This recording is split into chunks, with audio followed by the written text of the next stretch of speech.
नमस्कार, मैं मधु खेड़ा आज आपके समक्ष ढ, र, ढ, ढ में अंतर स्पष्ट करने के लिए प्रस्तुत हुई हूँ। सबसे पहले मैंने देखा है कि बहुत सारे बच्चों को इसमें बड़ी दुविधा होती है कि इसका बिंदी लगाएं या ना लगाएं। वो यही सोचते रहते हैं और बिंदी लगाने पर और ना लगाने पर जो शब्द है वो बिल्कुल उसका उच्चारण भी बदल जाता है, उसके मीनिंग्स भी बदल जाते हैं। तो आज हम यही पढ़ेंगे। सबसे पहले हिंदी शब्दों में बिना बिंदी के ड और ढ का कैसे प्रयोग होता है। डमरू, डरपोक, डिबिया, डरना, डकार, ये सब जो है ड के शब्द मैंने लिखे हैं आपके समक्ष। आप नोट कर रहे हो कि ये सब शब्द जो है शुरू में इनका प्रयोग है सब जगह। डमरू, डरपोक, डिबिया, डरना और डकार, सबसे पहले इन्हीं शब्दों का प्रयोग किया गया है। तो हिंदी में जहां पर सबसे पहले शुरुआत में यदि ये शब्द ड आ जाता है तो वहां पर बिंदी नहीं लगती। इसी तरह ढ, ढोलक, ढोल, ढक्कन, ढेर, यहाँ भी देखो ढोलक में ढा, यहाँ भी ढा पहले है, यहाँ भी ढा और यहाँ भी ढा। शुरुआत में ही इनके शब्दों का प्रयोग होता है ढ शब्द का, तो वहां पर भी बिंदी नहीं लगती। ये इसका हिंदी शब्दों पे में आता है। उसके बाद हिंदी शब्दों में अब बिंदी के साथ ड और घ का कैसे प्रयोग होता है। अब लड़का, सड़क, पेड़, खड़ा, सब में ड के नीचे हमने बिंदी लगाई है। आपने ये नोट करा कि ये शुरुआत में नहीं है, या तो बीच में है या अंत में है। जब बिंदी लगेगी डा के साथ या तो वो बीच में ड होगा, या वो अंत में होगा, या तृतीय स्थान पर होगा, या द्वितीय स्थान पर होगा, किसी भी स्थान पर, पहले स्थान पर नहीं होगा। ऐसे ही ढ, बार, पढ़ना, सीढ़ी और चढ़ाई, और ये सब भी देखो ये अंत में, ये बीच में, ये भी अंत में और ये भी बीच में। तो जब इनका प्रयोग शुरुआत में ना होकर द्वितीय या तृतीय या चौथी किसी भी स्थान पर होगा तो इसमें बिंदी आएगी हिंदी शब्दों में। अब इसमें कुछ अपवाद भी पाए गए हैं कि नहीं, ऐसा नहीं है कि सब जगह ऐसा हो कि शुरुआत में आए और हम बिंदी नहीं लगाएं और यदि बीच में आए तो बिंदी लगाएं। नहीं, ऐसा नहीं है। संस्कृत में, विदेशज में, अनुस्वार में ड और ढ का प्रयोग बिना बिंदी के होता है।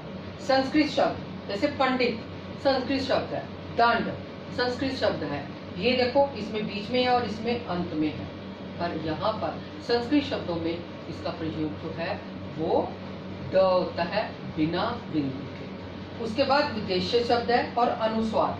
अनुस्वार मैं आपको स्पष्ट करती हूँ। जैसे अब ये मेंढक लिखा हुआ, मेंढक, अब यहाँ पर अनुस्वार है। जब भी अनुस्वार के बाद भी, चाहे वो बीच में शब्द आए, अनुस्वार के बाद जैसे ही आएगा, बीच में आ या तृतीय स्थान पर, जो भी स्थान पर आएगा वहां पर भी उसके नीचे बिंदी नहीं आएगी। भंडार, इसमें भी देखो नहीं है। यदि हम भंडार पे ये दंड का भी ये मिटा दें और यहाँ पर बिंदी लगा दें तो भी ये अनुस्वार के बाद आते हैं और इसमें बिंदी का प्रयोग नहीं होगा। ढूंढना, अब ढूंढना में अनुनासिक आ गया है और यहाँ पर आगे ढ है, इसमें बिंदी नहीं है, ना ही पहले पर है ना ही दूसरे पर। तो इस तरह से संस्कृत शब्दों में और अनुस्वार के बाद आने पर भी हम किसी भी ड और ढ के ऊपर बिंदी नहीं लगाते हैं। उसके बाद हमने कहा विदेशज। विदेशज का मतलब होता है अंग्रेजी, उर्दू, फारसी, कोई भी शब्द जो हमारे आते हैं जो ड और ढ के हों उनमें भी बिंदी नहीं आती। जैसे रोड अंग्रेजी शब्द है तो आप कहोगे ये तो अंत में आ गया, पर इसमें बिंदी नहीं आएगी क्योंकि ये विदेशी है। हेडमास्टर, इसमें भी हेड ड, तो ये हेडमास्टर अंग्रेजी शब्द है, इसमें भी बिंदी आपकी नहीं आएगी, चाहे ये द्वितीय स्थान पर है। बोर्ड, बोर्ड में भी आपके बिंदी नहीं आएगी चाहे अंतिम स्थान पर है, क्योंकि ये अंग्रेजी का शब्द है, विदेशी है। और गार्ड, गार्ड में भी आपके नहीं आएगी क्योंकि ये भी विदेशी शब्द है। मीडिया, मीडिया शब्द भी जो है वो अंग्रेजी का शब्द है और इसमें भी बिंदी नहीं आएगी, चाहे ये द्वितीय स्थान पर है। तो इस तरह संस्कृत विशेषण और अनुस्वार आने पर हमने ड और ढ पर बिंदी नहीं लगानी है। उसके बाद एक और पॉइंट है, ड और ढ यदि द्वितीय व्यंजन दो बार आ जाते हैं एक शब्द के अंदर, दो बार आ जाते हैं हिंदी के शब्द, जैसे कि ये कबड्डी, अब यहाँ दो बार आ गया पर अंतिम स्थान पर है तो हमने बिंदी नहीं लगानी। लड्डू यहाँ पर भी अंतिम स्थान पर रखा द्वितीय व्यंजन है पर हमने इसमें भी बिंदी नहीं लगानी। हड्डी इसमें भी देखो द्वितीय स्थान पर और अंतिम स्थान पर, फिर भी हम इसमें बिंदी नहीं लगाएंगे।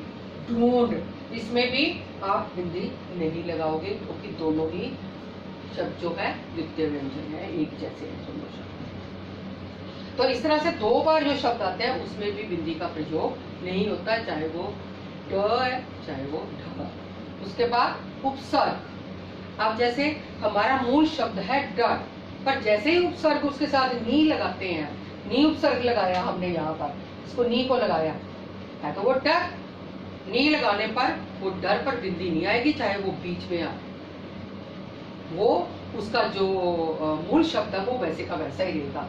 जितने भी आपके उपसर्ग लगने पर आपका कोई भी ऐसा चेंज नहीं आएगा।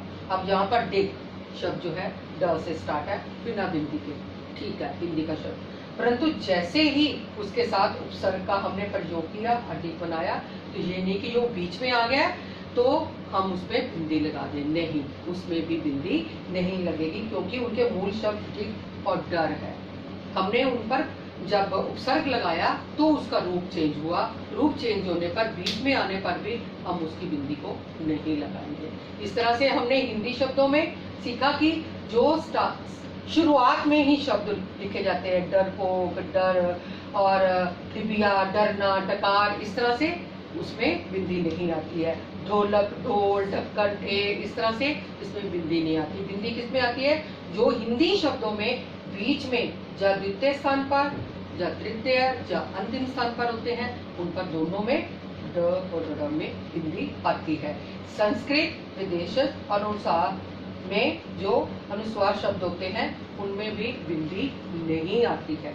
और उसके बाद जो दो बार यदि इन शब्दों का प्रयोग, एक शब्द के अंदर दो बार इन शब्दों का प्रयोग होता है तो क्या होता है, तब भी इसमें हम बिंदी नहीं लगाते, बिना बिंदी के आता है।